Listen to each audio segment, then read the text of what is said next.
दोस्तों, राजनीति में हर चुनाव में भाषा का स्तर गिरता जा रहा है और इसकी शुरुआत बीजेपी के बड़े बड़े नेताओं ने की है। अगर हम बात करेंगे इस चुनाव में जिस प्रकार से मर्यादा को लांघा गया है, मर्यादा को तोड़ करके जिस प्रकार से अपने भाषणों में भाषा का प्रयोग किया गया है, बीजेपी के तमाम बड़े लीडर के द्वारा, चाहे वो नरेंद्र मोदी हों, अमित शाह हों और तमाम बड़े जो प्रत्याशी हैं, बड़े बड़े नेता हैं, मंत्री हैं, उन्होंने जो बयान दिए हैं उससे तो यही लगता है कि ये जो राजनीति है, जो पहले राजनीति होती थी उसमें ज़मीन आसमान का अंतर है।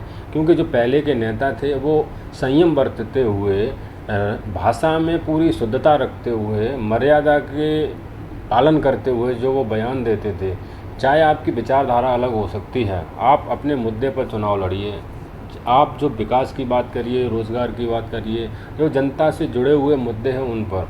हम इस चुनाव की बात करते हैं तो नरेंद्र मोदी ने जिस प्रकार से भाषा का इस्तेमाल किया है, चाहे वो मुजरा हो, टोंटी हो, जैसे हम इंडिया अलायंस को अपने वोट बैंक की गुलामी करनी है तो करें,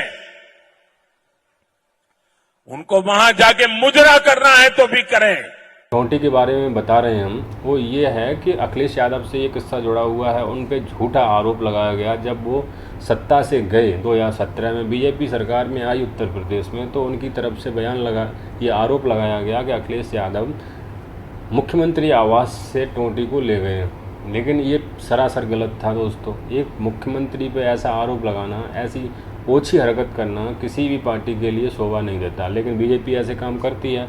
और तो और छोटे छोटे कार्यकर्ता ट्रोलर करें वो अलग चीज़ है। जब नरेंद्र मोदी जैसे प्रधानमंत्री, जो बड़े देश का एक प्रधानमंत्री है, अगुवाई करते हैं देश की, वो ऐसी भाषा का इस्तेमाल करते हैं तो दोस्तों क्या है, अब मुजरा, अब दोस्तों वो क्या कर रहे हैं, मुजरा। दूसरा, जिस प्रकार से टोंटी का आरोप लगाया, तो फिर दूसरी तरफ से अगर आरोप लगाया जाए, दूसरी तरफ से बोला जाएगा, ऐसे शब्दों का प्रयोग होगा तो फिर वो रोने लगेंगे।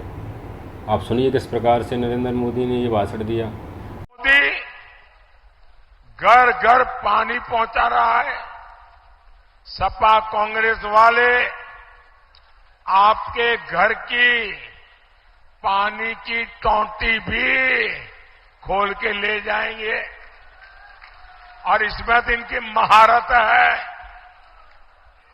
क्या आप सपा कांग्रेस को ऐसा करने देंगे? हम आगे बात करते हैं। अब दूसरी तरफ से वो नरेंद्र मोदी, वो जो प्रधानमंत्री हैं, जो योजना लेके आए थे राशन की, राशन 5 किलो देते हैं, अब वो राशन की अपने भाषण में प्रयोग कर रहे हैं कि जो राशन ले रहे हैं आप 5 किलो, अगर उसके बदले वोट नहीं देंगे बीजेपी को तो आपको पाप मिलेगा, आपको पुण्य नहीं मिलेगा।